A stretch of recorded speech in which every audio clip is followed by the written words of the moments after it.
Hi, my name is Eileen McKusick, and I'm here today with my friend Marci Shimoff. Marci is the #1 New York Times best-selling author of the book Happy for No Reason. She also wrote a book called Love for No Reason and Chicken Soup for the Woman's Soul, and she was in the movie The Secret. And Marci is an expert on happiness, and we are talking today about how my work and her work connect. And I'm thrilled that I get to be here today with Eileen McKusick, who is the author of the wonderful book, Tuning the Human Biofield. Eileen is a sound healing expert and an expert in the field of the human biofield, which she's right on the frontier of that. And I'm thrilled because what I've seen in my work in happiness and what I see that you're doing in your work in tuning the human biofield, they're so amazingly compatible. And I actually want to start off, Eileen, by commending you for your phenomenal work. I've had the great pleasure of being a recipient of her work. I've spent the last week with Eileen. For the last, I think maybe 6 months, I've had she's done her work on me privately, individually, and also in group work, and I've seen phenomenal results. And so what I think would be great to start with is explaining what is the human biofield and what you're doing when you talk about tuning the human biofield. Sure. Well, the human biofield is basically the magnetic field that surrounds the human body. It's also known as the human energy field or the aura. But science has been exploring it lately and discovered that there really is something there. And it seems as if it's a diffuse magnetic bubble, basically. And so it's called the biomagnetic field. It's shortened to the biofield. And so one of the really fascinating frontiers of science right now is exploring this field and mapping this field. And I've had the good fortune to have stumbled into this 20 years ago. So I've been exploring individuals' biofields. And basically what I've discovered is that it's where all our memories are stored. And they're stored in a very specific fashion, and my work has basically revealed what the anatomy of this field is.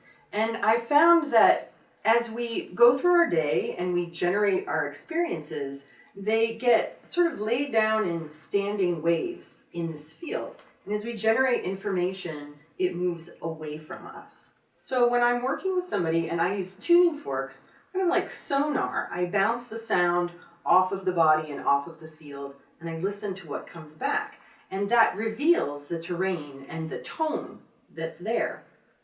And what I've seen is that information I find at the outer edge of people's fields relates to gestation, birth, earliest childhood, and what's close to their body is current or recent. And so what's really neat about this work is that we can actually go back in time and work with these places where people don't have conscious memories. Mm-hmm. So if people had traumatic experiences in utero or at birth or in infancy, their nervous system remembers that, but their conscious mind doesn't. And so even people who've done like a tremendous amount of personal growth work, of self-help, of different kinds of therapies, they often have a persistent low-level feeling of discomfort, of fear, of unhappiness. And they can't get to it with their conscious mind. Mm-hmm. And so with this work, we're able to actually listen to the soundtrack, the tonal soundtrack of that time period, and actually shift it. So what happens is the trauma that you experienced in utero, or if you had a traumatic birth, inserting a coherent frequency that's produced by a tuning fork into that incoherent area helps the body to resolve it. And it helps people to let go of long-standing, deep-rooted issues that are really standing in the way. You know, I love this because what I've seen so often with people is that, you know, they have a low-grade depression or just a low level of unhappiness, that they've tried so many things and it just doesn't seem to kind of move the needle. And one of the things I'd love your take on is in the study of happiness, in the happiness world, there's a concept that we all have, a happiness set point. And we, you, me, we all have this happiness set point. And the happiness set point, it's 50% genetic. You're born with it. It's only 10% our circumstances. So something changes, you get a great job, you find the perfect partner, you make a lot of money, that's only 10% of your happiness set point. So people think, oh, I'm going to change these outer circumstances and I'm going to be happy, and it doesn't really work. It doesn't last. Now, the other 40% is your habits of thoughts and behavior. And that's what the happiness research shows that you can really change to raise that happiness set point. It's like a thermostat setting. And this is why when people are trying so hard to be happier, they think, the myth is, I'll be happier when. I'll be happier when I get a better job. I'll be happier when I lose 20 pounds. And you're happier for a short period of time, but you will soon return to that happiness set point. So what I think is happening in your work, and you can comment on this, is that 50% piece that's genetic, that's the part that either you're born with, or that, the things that happened in utero or at even an early age, that those that are considered to be, it was thought that the DNA actually can't be changed, our genetics can't be changed, and now new science is showing that it can. And what I think is happening is that the work that you're doing in the sound field is getting at that 50% genetic and changing it. And it's also helping change the 40% of your happiness set points that's your habits.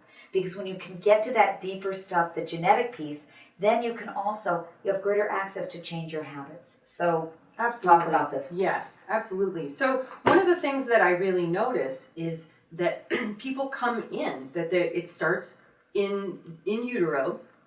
Like there's a particular tonal quality that I hear in the tuning forks that I have come to recognize as depression. And it's a low undertone kind of sound that the tuning forks make when they're in that part of our record. And people who suffer from depression, very often it came in utero. If their mother was depressed and she was running a lot of depression or a lot of fear, then that energy gets imprinted into the waters in our body, into, on a very deep cellular level, that impression is there. Mm-hmm. But I also find that some things are from even before mother, that it can be multi-generational. And there's some wonderful research coming out now. There was an article recently that got a lot of circulation about how your grandmother's emotional experiences leave an impression in the DNA and then just get handed down generations. And I think what I see in people who've inherited, well, I call it energenetics. It's sort of the tone of the DNA that's inherited. We tend to think of it all in terms of chemistry, but I've really come to see it more as like a song. And that the tone of that song is what gets passed down. But that we can shift the tone. We can change the song, and in doing so, change the way the DNA gets expressed. But what I particularly see in people who've really inherited this genetic vibrational patterning is a sense of beating themselves up because they're looking for the root of it in their own subconscious mind, in their own experience, and they're not finding it.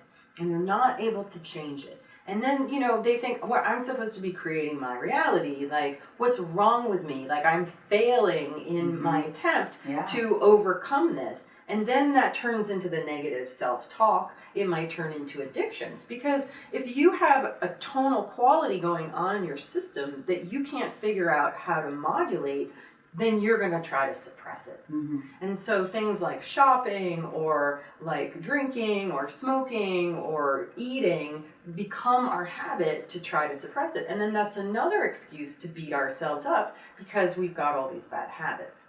And a sense of personal responsibility that's somewhat misplaced because the root of that is actually before you were born. Mm-hmm.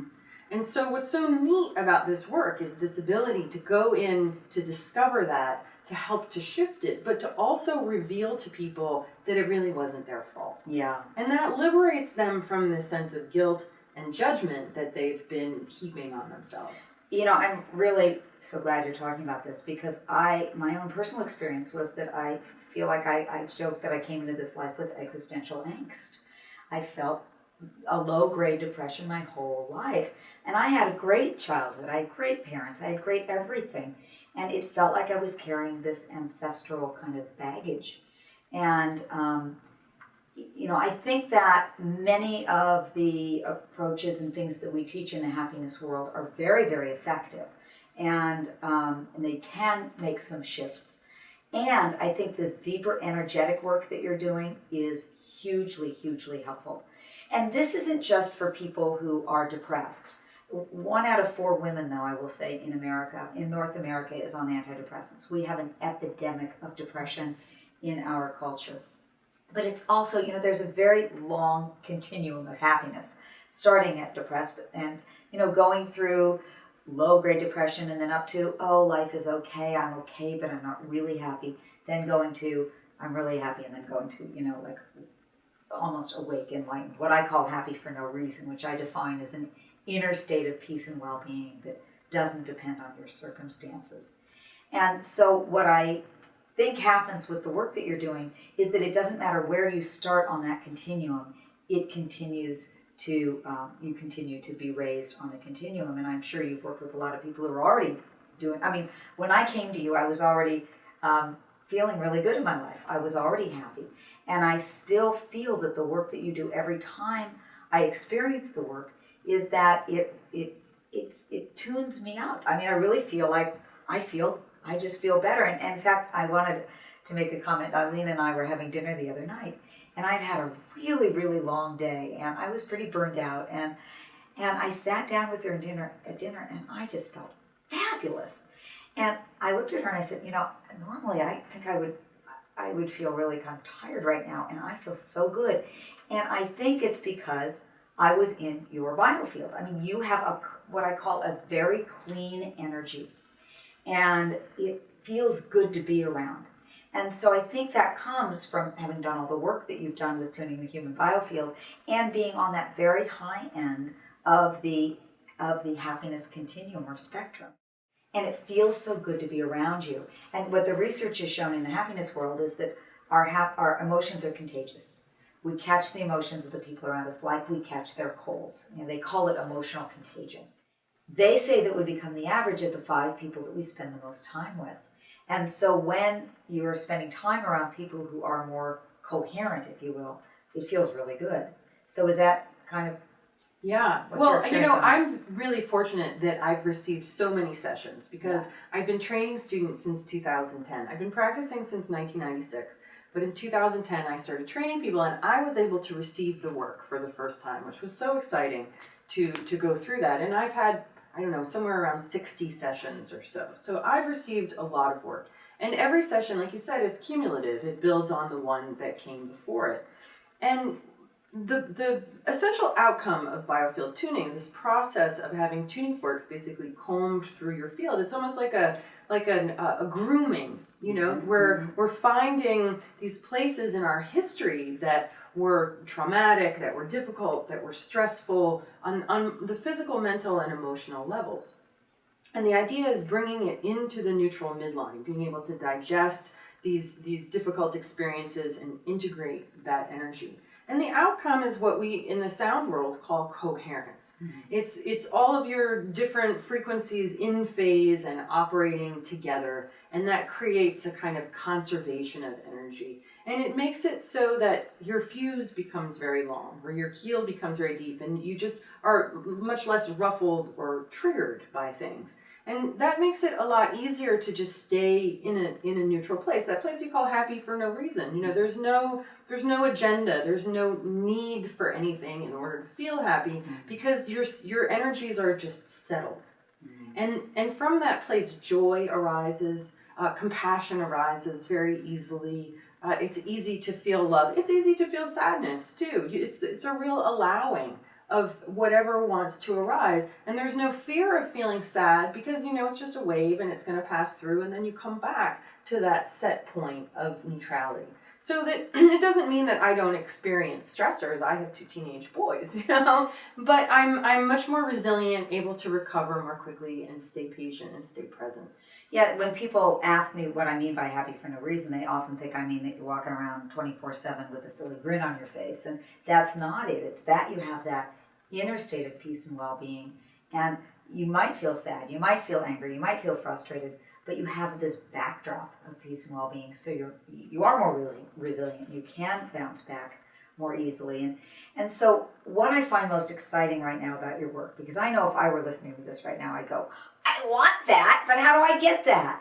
And what's most exciting right now is that you're finding that you can do these group tunings. and that you can do them focused on specific things, like you can do them focused on happiness, or focused on releasing fear, or focused on issues around food, or all these different things. And people don't actually have to be present. They can be listening on the phone. So how does that work, and why does that work? Yeah, so the reason why that works is through how all distance healing works, which is something that, that tends to be considered in the realm of metaphysical or woo-woo. There doesn't seem to be a mechanism for it. But I started doing distance sessions. I was very skeptical in the beginning. I really didn't think it was possible. People would say to me, can you do this work at a distance? And I was like, of course I can't do it at a distance. This is what I love about you.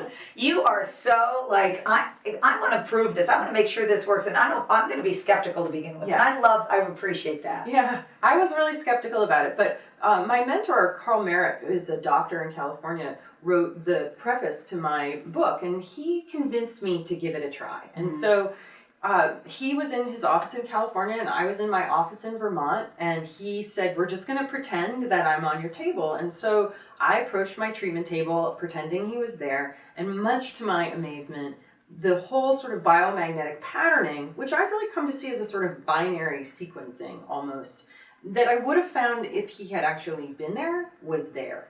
And I was able to go through and do what I do if a person is actually there. I'm able to read the field and read the history. And in reading it, I'm also able to support it in shifting into a healthier flow, a more correct rhythm, basically to where it wants to be in our factory settings.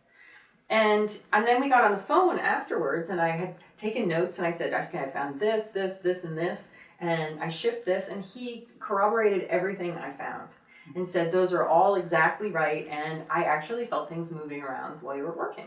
So that was real. We had a shared experience, my data matched up. So, there has to be an explanation for that. And so the explanation that I've come to use is what I call the ether. We might also call it the Akasha or the Akashic record. It is the underlying matrix that everything exists in. And it's holographic, meaning that this little bit of ether right here contains all of the information of everything. And so we can move our consciousness around in the ether. It's how people do things like remote viewing. And so if your consciousness wants to be on my table, and you intend that, and I intend that, it happens.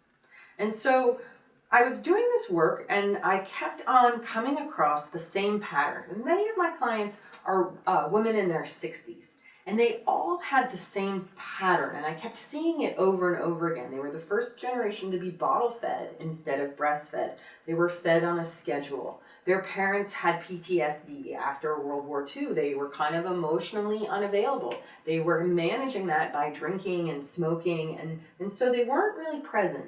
And so what ended up happening was these babies ended up frustrated over unmet needs, struggling to attach, lifetime of digestive disorders because they didn't get breast milk, and ended up taking care of everybody else for their whole life, and had reached this point where they wanted to move forward taking care of themselves, but they were stuck because they had this lifetime pattern.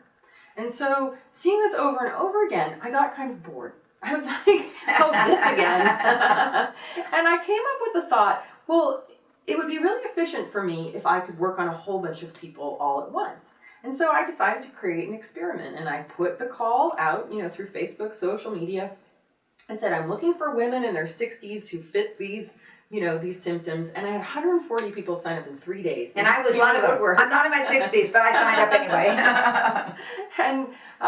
And it was so exciting to discover that I could actually work on a group because it's the same kind of patterning.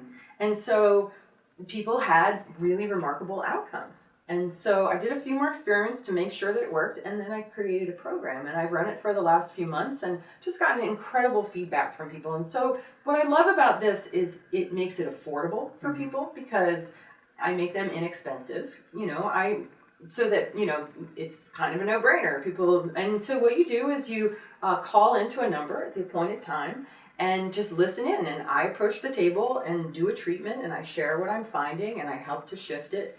And miracles happen.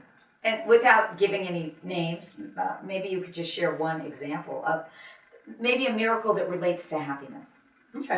That's happened from the work that you've done. Well, I think one of the things that weighs down on people is unfinished projects, undone things that pile up around them and then weigh on them, right? Mm-hmm. It's very hard to feel happy and free when your desk is a mess and you just don't have the energy to deal with your paperwork, or your closets are bursting at the seams, or you have unfinished projects but you just can't seem to muster the gumption to get at them. Mm-hmm. And then you feel sort of guilty and weighed down. And what this work does, because it frees up energy that's been stuck, and it brings it into flow, it brings it into here and now, that suddenly you have the energy, you have the inner order now, and you have the energy to tackle projects. Mm-hmm. And so I get so many emails from people saying, I busted through this massive pile of stuff that's just been weighing on me, and then that made room for this creative project that came through. And so what was heavy and oppressive and stuck has now turned into movement, and then that turns into creativity. Mm-hmm. And being creative is a happy experience. And the other thing, that's a great example. And I know one of the other examples has to do with the thing that I hear the most about unhappiness. And that is, I have so many negative thoughts and I just can't stop these negative thoughts. And the reality is that we human beings do have what science calls a negativity bias. We inherited this from our caveman ancestors who had to remember the negatives in order to survive. But we no longer need this. They say we have an average of 60,000 thoughts a day, and 80% of them are negative for the average person. And happier people don't have that. Happier people have really focus a lot more of their attention, their energy, their life force on what's good, what's working for them. But sometimes that's hard for people to do. And with the work that you do, that tends to make it, somehow there's more spaciousness in their head. There's less of that negative noise going on. Absolutely. And what's so interesting is that tendency, that what I call the inner critic or the inner judge, that's full of shoulds, you should do this, you should do that, that it comes out of this belief that we're not worthy. Mm-hmm. Everybody's walking around with this belief that's been kind of subconsciously hammered into us, that we're not rich enough, that we're not thin enough, that we're not fit enough, that we're not successful enough, that we don't make enough money. There's just no end of things, ways of not being good enough, all tied to what we do, our productivity, our sort of yang or expressive side. And while we think that's in our head, I've actually found that that's a construct that is about 16 inches off of our right hip. Mm. And that is that inner critic really lives there. And when I put my tuning fork in that area, I can really read and sense into what that dialogue is like in people. And it's like a wheel that spins, and it spins fast, and some people are just they have no control over that whatsoever because it's really in a rut. Mm-hmm. And so I'm able to get in there to work with the rhythm of it, to work with the positioning of it, to kind of break up its pattern and center that energy. Along with the dialogue, what I often tell people is that when I first started doing this work, I discovered that underneath everybody's noise, their judgment, their pain, their wounds, their parent stuff, their genetics, was this perfect harmony. This just beautiful, it came to me in a vision once when I was working on someone that they were like this rainbow body of just like perfection. And I was so surprised to see that because I had kind of bought the belief that we were all flawed somehow, that we were like guilty sinners, we've fallen from grace. I wasn't even raised in a religious home.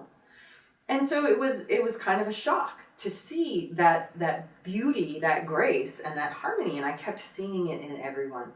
And I realized that to live that and to be in alignment with that, the inner conversation that's there is that we're amazing, and that we're beautiful, and that we're awesome. And I saw that in everyone. It was so evident to me. And I'm like, well, if all these other people are awesome and beautiful and amazing, I must be too. And so then it became a lot easier for me to have a nourishing inner dialogue, and to also have space inside, to have calmness. So that was just a very interesting discovery, and I'm always happy to be able to share with people, what you really are is this beauty, is this grace, is this amazingness. And I encourage people to think about creating an inner coach instead of an inner critic. Mm-hmm. But the beautiful thing is about the sound is we're able to slow down that mind. and create space there. It makes a big difference. That's great. And a lot of the work that I do in happiness has to do with what do we do around that inner critic and that inner voice. And I love this as a really powerful tool to help that. And, every spiritual and religious tradition throughout history has always said that our essence is goodness, it's happiness. I believe that our core is happiness, love. It's who we are here to be. And that what we're really doing is taking away all of those layers of what we're not to expose the essence of who we are. So we don't need to build up this greatness inside. We just need to remove the static, the interference that you're seeing that allows us to experience that. And I know that the reason that you're so passionate about this, and it's one of the reasons I feel so passionate about the importance of each of us removing that static, is that we live in a world that has so much static, so much war, so much challenge everywhere. And the way that I believe we can best get to solving some of the world's problems is through each of us creating this coherent field in our own life that impacts everybody around us. What are your thoughts on that? Absolutely. We're all like tuning forks, and we are all constantly emitting vibration. And whatever your inner story is, and whatever that vibration is, if it's a lot of noise, you're just adding to the noise that's there. And as each individual becomes more coherent and more in that embodied truth, then that radiates out into the whole human family. And I actually have faith that it's possible, because I'm seeing it happen on an individual basis, and I think it just needs to keep spreading out and can be pretty amazing. Yeah, that's fabulous. Well, I know that our time is coming to an end. I would love to share a quote with everybody that I think sums up the heart and soul of why you're doing this work and why I'm doing the work in happiness. And it goes like this. It says, "When there is light in the soul, there will be beauty in the person. When there is beauty in the person, there will be harmony in the house. When there is harmony in the house, there will be order in the nation. And when there is order in the nation, there will be peace in this world." And my prayer and my wish for all of us, for you, for me, for all of us, is that we feel the light in our own souls.